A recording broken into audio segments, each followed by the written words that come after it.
தம்பி, புளியங்க சாப்பிடும்போது தெரியாம புளியங்கொட்டை மிளிங்கிட்டேன்டா. ஐயோ அக்கா போச்சு, உன் மண்டையில செடி முளைக்க போகுது. டேய் பயமுறுத்தாதடா. ஒரே வழிதான் இருக்கு, உன் நடு மண்டையில நறுக்குன்னு கொட்டினா செடி முளைக்காம உள்ளே போயிடும். மெதுவா குட்டுற தம்பி. பாக்க. ஐயோ மண்டையில எங்க செடி மடிக்குமா? எப்படி வீங்கி இருக்குது பாரு பைத்தியக்காரி.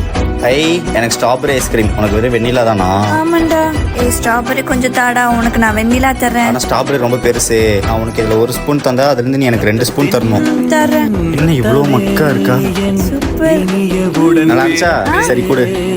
என்ன ஐஸ்கிரீம் சாப்பிட்ட மாதிரியே இல்ல, ஒருவேளை நம்மளை ஏமாத்திட்டானா? ஐயோ அக்கா அக்கா, வர வழியில பாம்பு பாத்துட்டாங்க, அது என்ன படம் எடுத்துருச்சு. அக்கா காப்பாத்துக்கா, அது என்ன பழி வாங்கிட போகுது. நான் சொல்ற மாதிரி கேளு, இங்க வா. அக்கா இந்த மாதிரி ஆடினா போதுமா பாரு. நடு வீட்டுல எதுக்குடா பைத்தியக்கார மாதிரி ஆடிட்டு இருக்கு? படம் எடுத்துருச்சுப்பா. படம் எடுக்க மாடா மடையா.